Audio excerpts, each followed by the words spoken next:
So Joanne and Gerald, you may go ahead and have the discussion. Thank you. Mish, thank you so much for giving us the background there and sharing some of the angst that's been felt in the country over the last few days. And Gerald, I want to bring you into the conversation here because I'm just curious to know, we didn't get the sense at first that this was being reported on widely in the United States. Many of our friends were being informed by our personal reports online or on social media of what was going on. How has the story been covered in the US press, Gerald? It's been something on the back pages, as it were, and actually, I get the Standard from Kenya that I'm now reading on pretty much a daily basis, and I saw that at the outbreak in South Africa, the article was on page 5 of the Standard.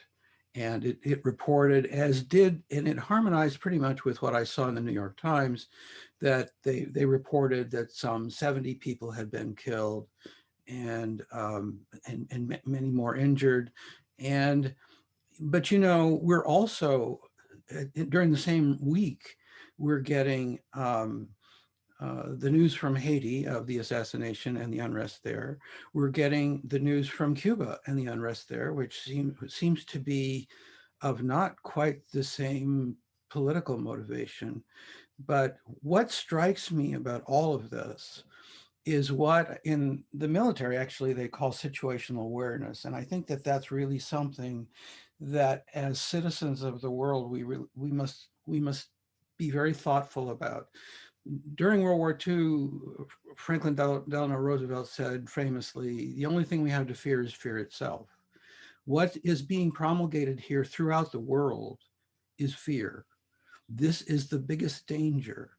And my feeling is, and I'm not sure that I understand this totally, and I'm not sure who does, but I firmly believe from what I've seen, both in Kenya and here, and now from what I'm seeing unfold there and in other parts of the world, is it seems to, at its very roots, come down to cybercrime and social media manipulation, what you would call social engineering.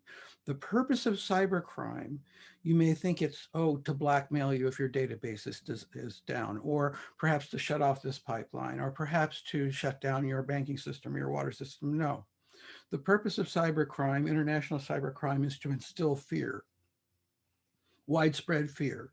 And from fear comes social manipulation such that it does two things.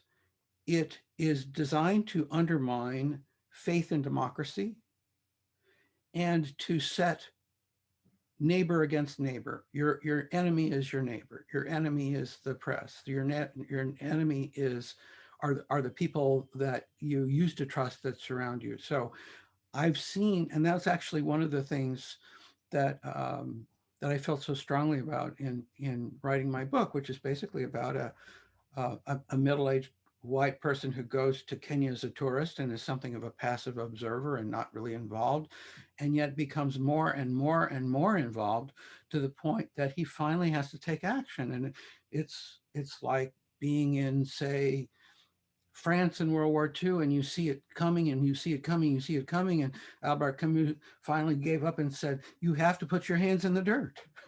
You have to take action, okay? But this needs to be thoughtful, because the people who are causing, I don't know a great deal about what's going on in Durban, but of the people who are fomenting that violence, the instigators are probably not looters. I mean, I saw this happen in a peaceful demonstration in Santa Monica. It began as a peaceful demonstration against police violence, victimization of racial minorities, which is a perfectly legitimate peaceful protest. It had what, 100,000 people, had a big gathering, and then suddenly it all turned violent.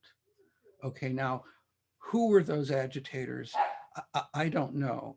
I do know that I saw the same scenes happening on video that were actually happening a few blocks from my house, the same that Michelle described, where there would be a Mercedes with with 6 fellows inside, pull up outside the store that sells the expensive running shoes. And they ran in, they broke the windows, they grabbed as many boxes of shoes, threw them in the trunk and sped off. Now, this is a gang. These are criminals, but these people are taking advantage of a situation that actually begins and is instigated by political unrest and dissatisfaction. And it's an irony, a huge irony in South Africa, that the root cause seems to have to do with this very righteous, if you will, investigation of corruption, and what a person presumed to be a bad actor has been sent to prison, and yet somehow this rebellion is being cast in the as if he were some righteous person who's being unfairly imprisoned. Okay, I don't know the facts of that, but what I do know is that any dialogue that has to do with the fact that it is one race or one another, one class or one another that is responsible, that is that's the desired result, because you have to, that's the desired result of whoever is fomenting it, because the objective, as I believe it is all over the world, is for the autocrats, if you want to call them that, the oligarchs, the people who really care primarily about power. And we saw that, again, we saw this during World War II. We saw power hungry people who had no principles whatever. Now, I do also believe that as responsible citizens, I say my wife and I came back, she was working in wildlife conservation and child welfare, and we were there for better part of 2 years. And we came back right before COVID, and I often joked with people. I said, well, we came back because things in Kenya got interesting. Well, of course, when we came back, things here got so much more interesting. Okay. And one of the things I felt was, again, as my character in the story, I began to think more like a Kenyan. Okay. I began to see corruption and it wasn't that the corruption in my country was new. It had been there all along, but it had been somewhat varnished over. It's like, oh, where we find corruption, we'll wipe it out. Okay, well, it's not like, so there's this American exceptionalism. It's everybody should be like us. Well, I certainly, based on the last few years, I don't think everybody should be like us. So, and I often think if we'd had a parliamentary system during all this, we probably would have kicked the fellow out much earlier and gotten on with life. So that's how I feel about it, is that the instability, if you, but then again, multinationals, we want to point fingers at them, but actually multinationals want stability. They're eager to pay whatever bribe is necessary just simply to stay in business. So it's not one way or the other. I don't know that this is, I can't really blame this on globalization, but I can say that it is a worldwide problem. And I suspect that the bad actors are, yes, they use the techniques of criminals, but I do think that destabilizing democracies really is at the fundamental part of it. And if we are to persist as democracies and as responsible citizens, I think we do have to think Kenyan in a way that, your way forward probably has something to do with confronting corruption, but perhaps also in some ways understanding how to live with it and work within it to reform wherever you're going. Because you can't, because if you tear your country apart, it's going to take a decade to build it back. And meanwhile, you and your family are going to suffer. And, so I don't want to be a Luddite and say I'm not in favor of technology or improvements or social media or anything like that, but I do want to argue in the cause of thoughtfulness, of, as I say, situational awareness, and the immediate reaction to, oh my God, they are doing this, and in whatever label they are, look behind that and keep asking yourself, who is it who benefits? Because I mean, Michelle says, well, tell the world about it. Well, I'll say one thing. One of the things that's going on in this country, besides a huge congressional appropriation for infrastructure and welfare that's as big as anything we spent in World War II, that's top of mind here. So that's one of the things that's pushing your story back. But the other thing is, by the end of the summer, every American soldier is supposed to be out of Afghanistan, the longest engagement in our history, which seemed to have almost no point. Okay, well, if you think that the US military is going to rush into any other part of the world to help out, number one, I'm not sure you want it, but number two, it's not going to happen. Yeah. And if we're talking about the United Nations peacekeepers, if you're familiar with the way they do business, United Nations peacekeepers usually are there when there's a peace to keep. Okay, they're not dealing with insurgents or revolutionaries or whatever, or engaging them in firefights. They're simply entrenched in a community to make sure that there is no outbreak. So that is a very big distinction into, it's not like they are going to rescue Cuba or Haiti or South Africa or anywhere else. Yeah. Gerald, I want to ask you about this issue of corruption. And it's interesting to me because you say you've internalized the very Kenyan perspective, really, of corruption. And so you have this kind of hybridized way of looking at it, which I think is fairly intriguing to me. And that's for a couple of reasons, because you've got the view of the outsider, in inverted commas, but you've been in Kenya for long enough to kind of internalize the way people there think and to actually start thinking like them and seeing the world from their perspective. How do you make sense of this? I mean, one gets the sense here in South Africa that there's a group of people very opposed to corruption, and it's very black and white for this group of people, saying, well, we've got X number of really poor people in our country who require development.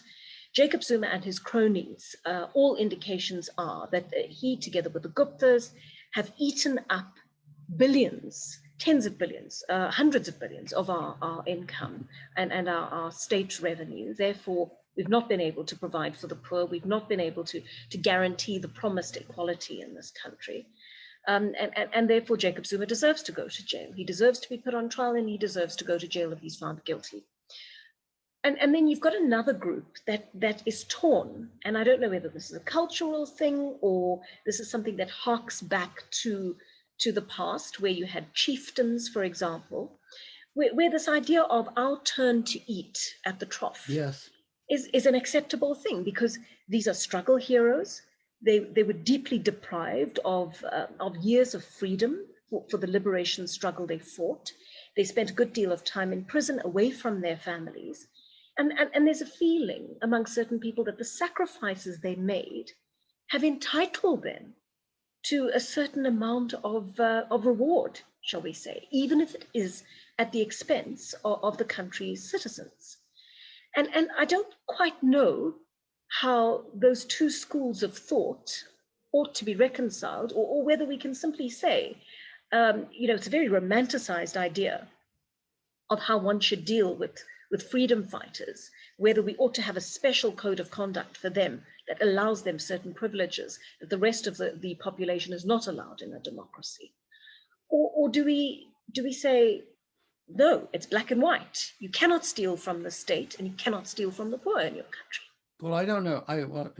Black and white is, of course, an unfortunate way of characterizing it from the standpoint of race relations. That one of the things that struck me was that I think among my readers here in the United States, and certainly some in Europe,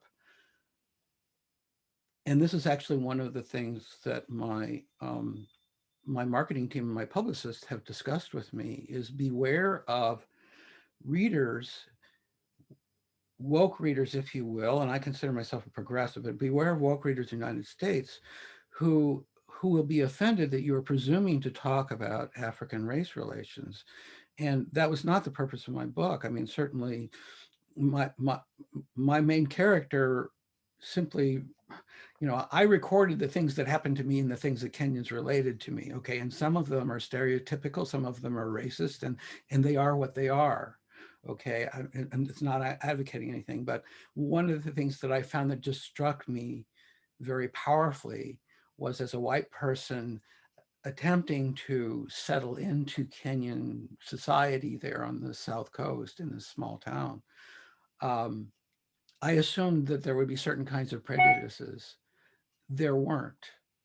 Okay, the black and white relations are not at the core of the daily struggles of Kenyans.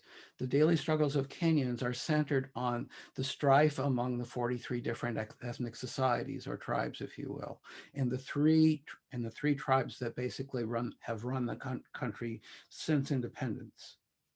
And the corruption is really centered there. And it's our turn to eat famously has been said to have been a quote by one of the prior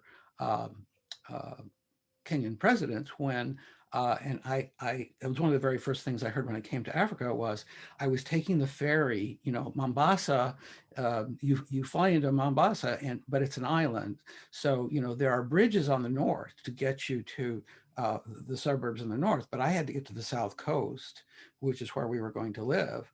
And you have to take the ferry. Okay, so this is a car ferry, and there'll be hundreds, if not thousands, of people on the ferry. And the driver who was taking us across said, you know, the Japanese, and actually at the time we were going across on the ferry, we were almost sideswiped by a big super tanker. Okay, because coming in and out of the port.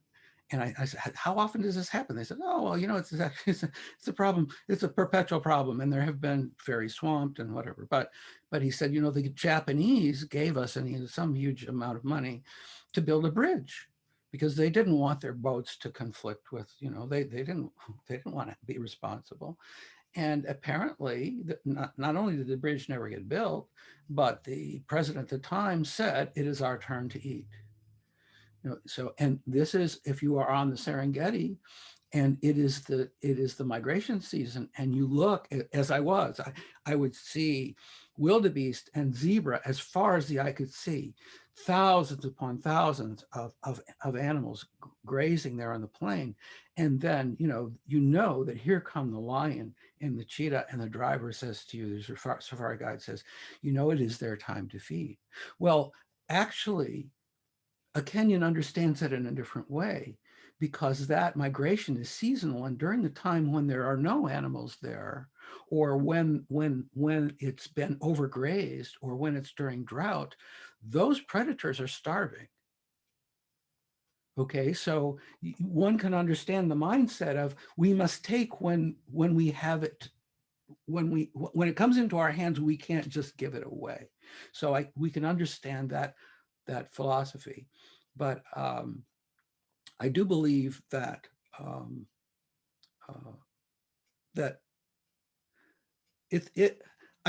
corruption in a way is, it's like being in church or synagogue or mosque and asking yourself the fundamental question of human behavior: why is there evil in the world? And the best, and I've certainly struggled with this most of my life, is the best explanation I've heard is in a Leonard Cohen lyric. And he says, there's a crack in everything, that's how the light gets in. And when you think about it, if there were no evil, and I'm not saying that it's blessed or that it's intended to be or that everything works out the way it's supposed to, I can't really go there.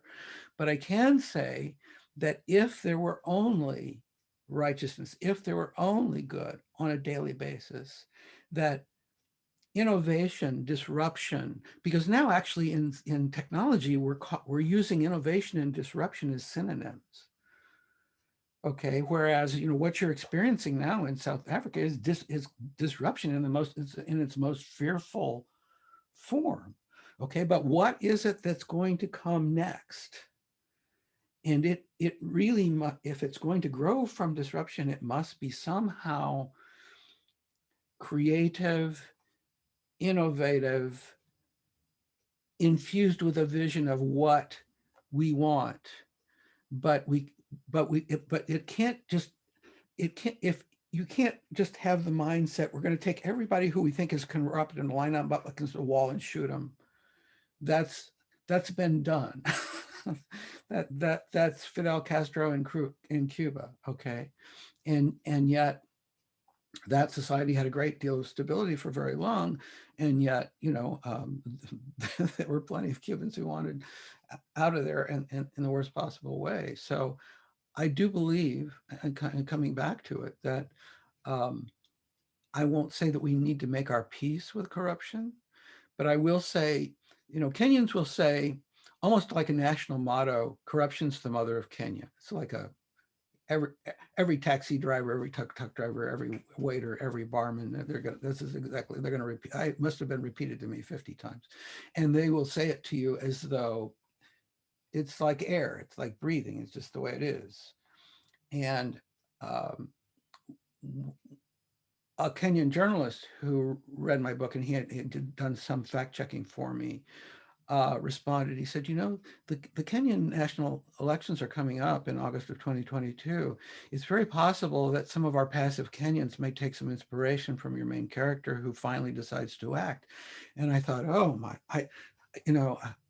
I certainly did not write this book with the intention of preaching to Kenyans what they should do in their election. I don't want to be just one more white guy who shows up in Africa and says, I'll change everything, because I don't know what to do.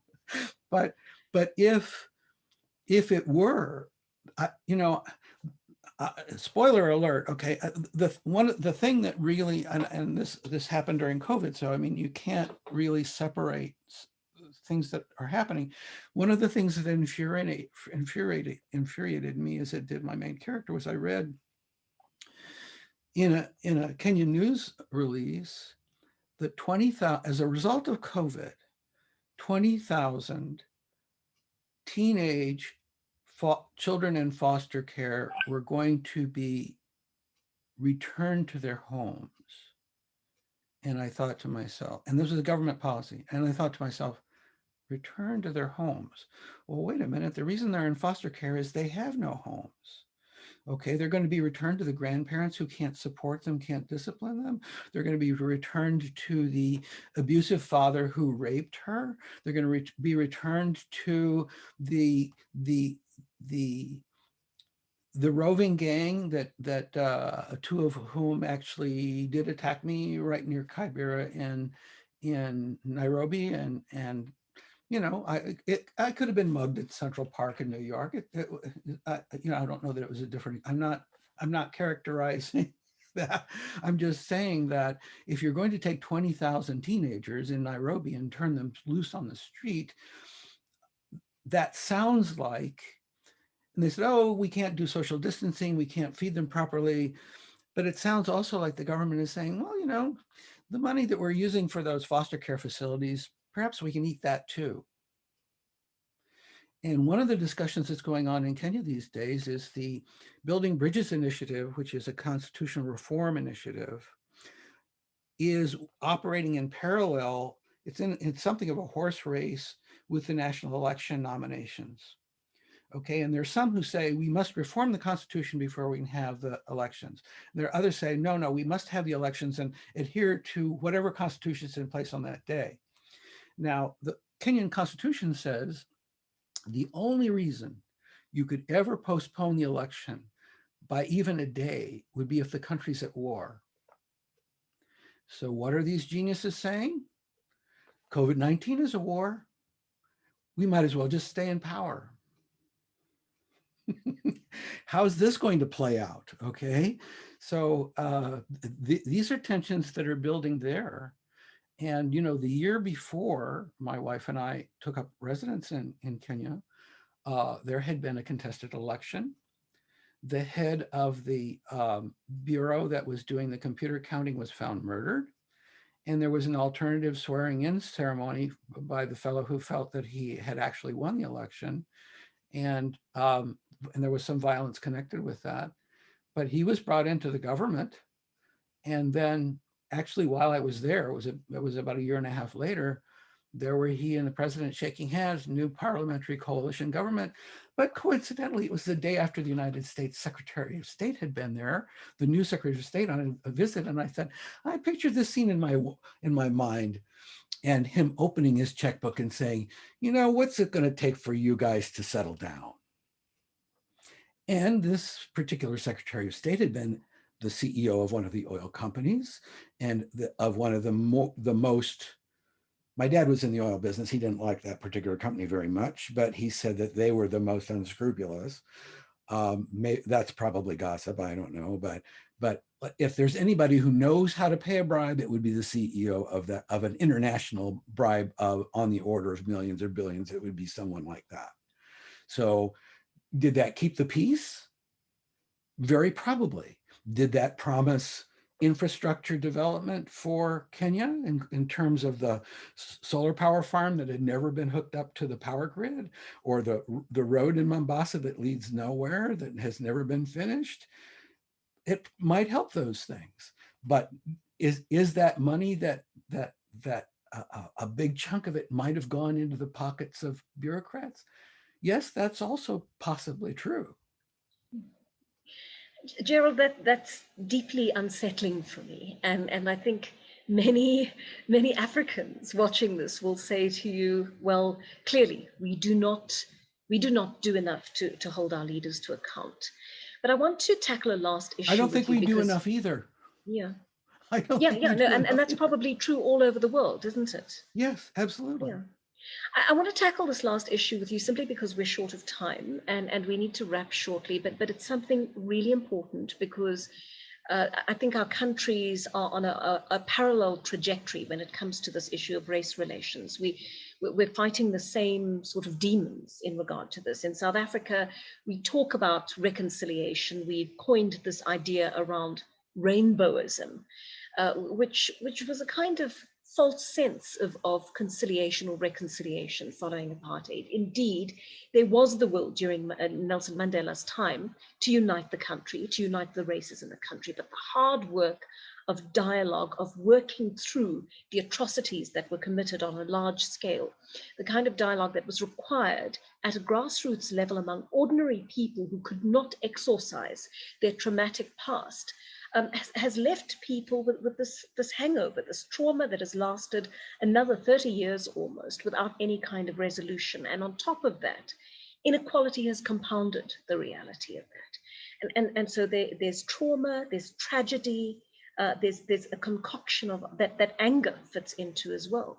And frustration, particularly if you're a young person in South Africa without a future because of what has been offered up to you by my generation and the generation that precedes me. But clearly we need to be talking because we cannot be speaking with our fists. We need to be reaching each other in an empathetic kind of way. And clearly those are the same kinds of conversations that ought to be taking place in the United States and other places in the world that are experiencing these racial fractiousness among different groups. Can you give me a sense of, do you have any ideas around how we ought to be dialoguing as a nation around it? In what spaces ought this to take place? Is it possible? Is it a pipe dream? That's an ongoing conversation, certainly here. And as I say, one of the things that struck me is that the conversation from one country to the other is possibly of a different character. And I think we shouldn't assume that what's going on locally in terms of factional differences, be they Muslim and Christian, be they white and black, be they, I understand from actually, I just recently read a book by Rwandan called An Eternal Audience of One, about a coming of age story of a young black man from Rwanda who went to school as an attorney to study law in Cape Town. And he pointed out that he felt more discriminated against than many of the whites there. That in that particular part of South Africa, that if you were black and from some other part of Africa, you were foreign. And he felt that very severely. There were certain clubs that he couldn't go into as a party goer, as a young college student, where there were whites and there were South Africans, and he was and in the book he's actually dating a white woman from Johannesburg, and that's not the issue with his family. The issue with his family is, why aren't we, as Rwandans, being honored as citizens of Namibia? They went to Namibia and then they went to South Africa. So those distinctions are different. Those are localized, and we've been having this debate in the United States, especially over the last couple of years, about what you would call rainbowism. There was this idea of, until more recent events, there was a dialogue around, and even government policies around, color blindness. Okay, the idea that, okay, then there were also initiatives that have been on the books for quite a long time, affirmative action, where yes, we will be colorblind, we'll look at qualifications, but we're also going to have quotas so that we're going to make up for discrimination in the past. Okay, now there's ongoing discussion about reparations for slavery, which is, an incredibly complex debate, alongside the idea that some of the social programs that have been recently proposed are so huge in terms of expenditure. Like I said, the 3.5 trillion is just shy of the 4 trillion that we spent in World War II, although there's a difference in inflation in money, but that very initiative has to do with building up what we would call the underclass and helping close the gaps between rich and poor. We're not attempting to flood people with income that discourages them from actually productive jobs. But then again, we've got to have some kind of safety net so that people don't just starve. And that's true here. And you would think that would be an impossibility in a place as wealthy as the United States. And yet, we can waste billions upon billions of dollars that we had on an expensive aircraft that we decided we just didn't want. And in an era with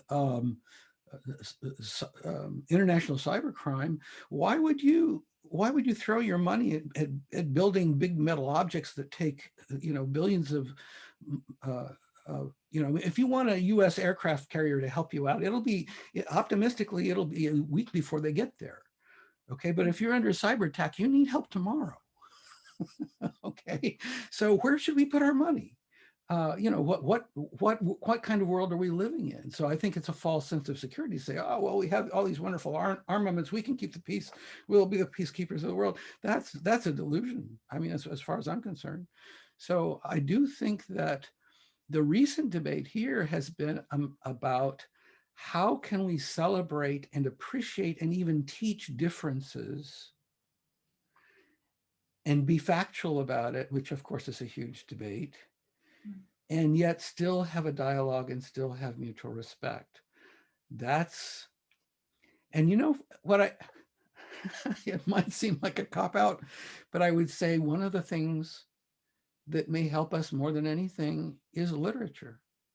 Yeah. Is teaching a generation to read.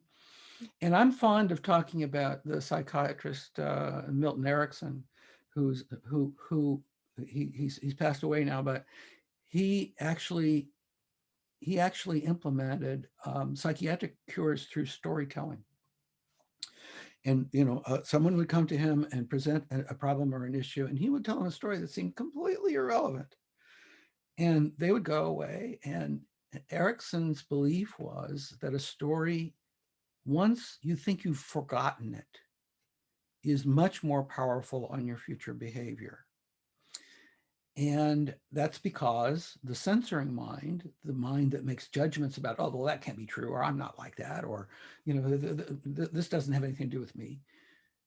When that mind gets out of the way, the subconscious mind has the ability to act spontaneously and without reservation. And what I've often said to writers groups is, All right, let's see. What were we taught in school? Moby Dick, Huckleberry Finn, Great Expectations. Who can tell me the plot of any one of those? And blank. And yet I submit to them whatever it was that you were taught in school, whatever literature it was that was brought to you.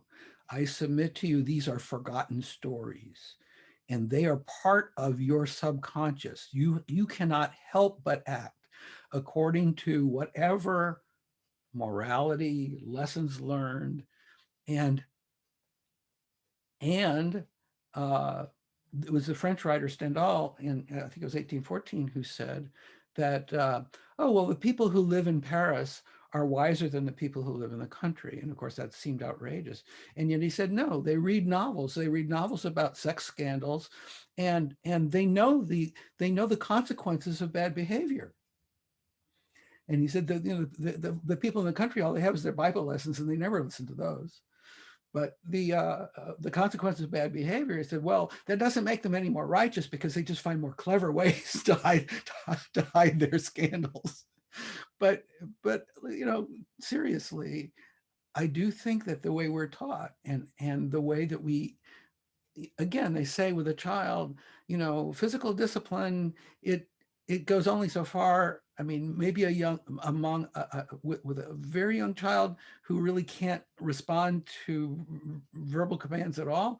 But, you know, especially among tweens and teens, moral authority, moral persuasion, your life as a model is so much more important than anything you might tell them to say. Go to your room and no video games for an hour, you know, whatever.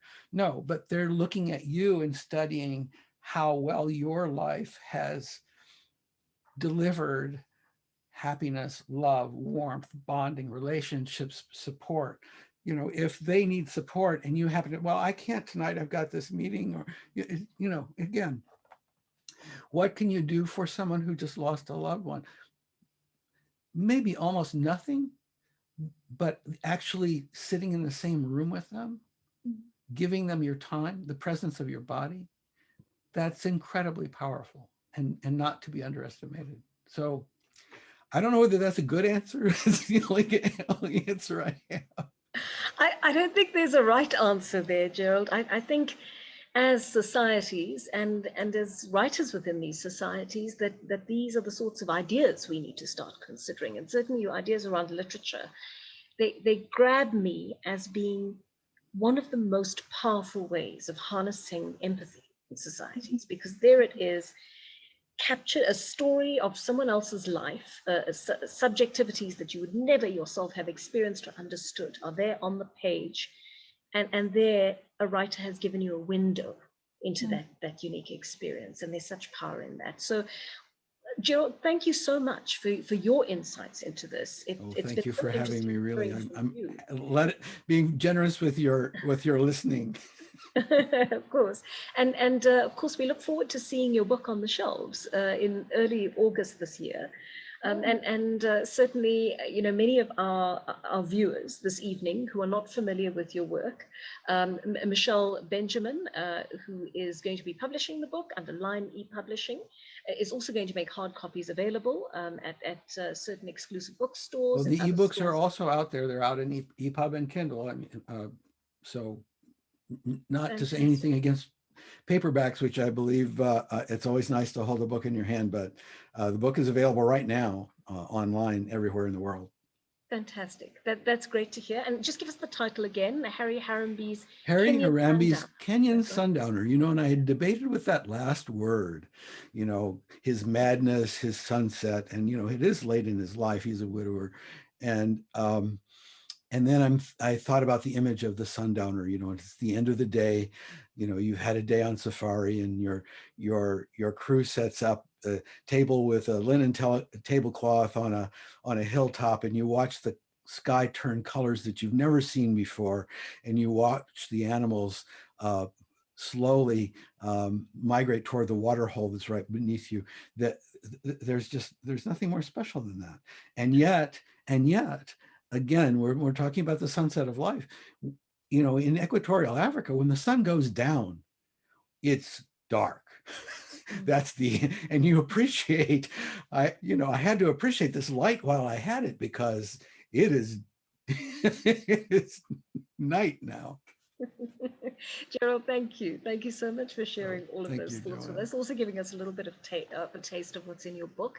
And Michelle Benjamin, thank you so much for inviting the both of us to be part of this And discussion. Joanne, before we say goodnight, you're also writing the book, and if you could just give us a backdrop about, if you can, about what your book is about and how it can bring healing and reconciliation in our country and the world, not just South Africa, the world.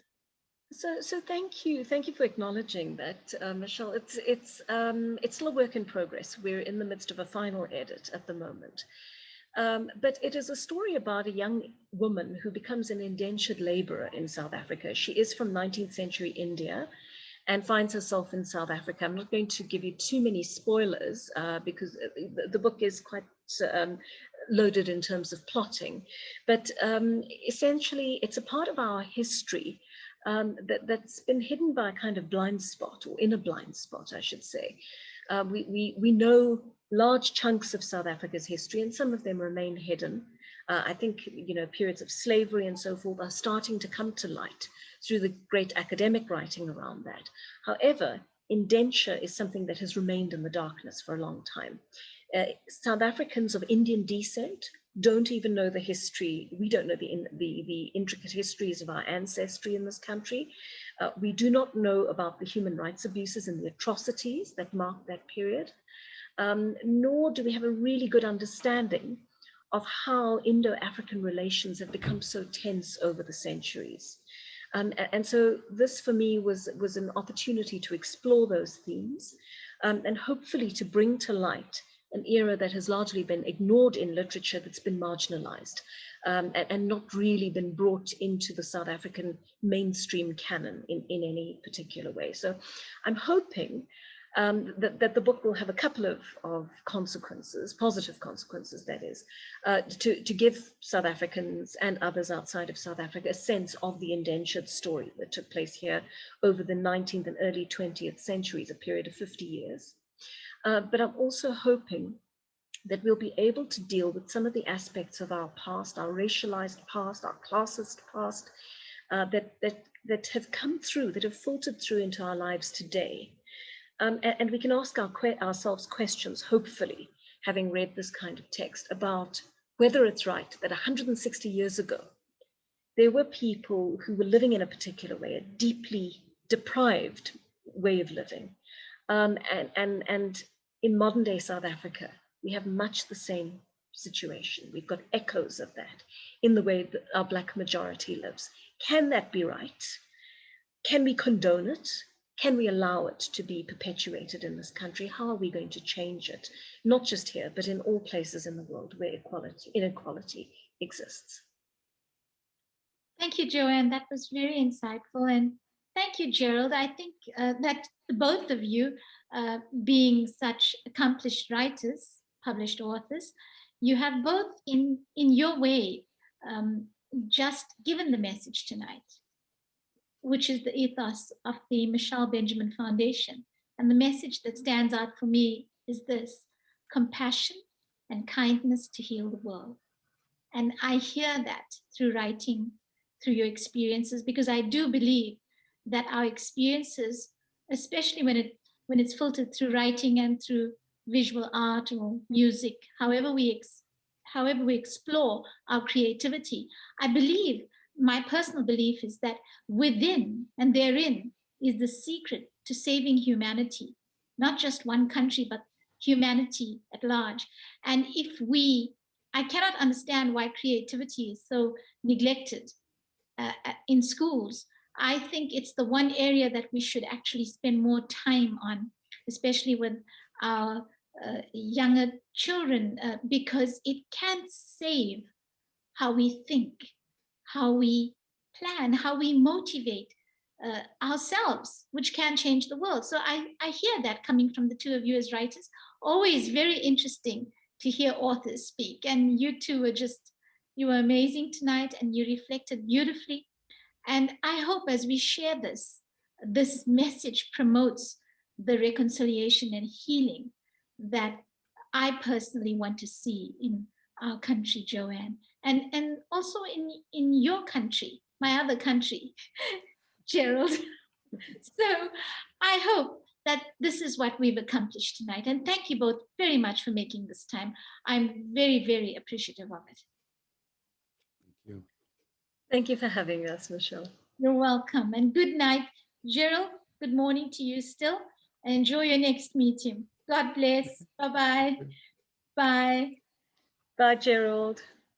Bye, Gerald. Bye, Bye, Joanne. Mish. Thank you Bye. so much. Bye.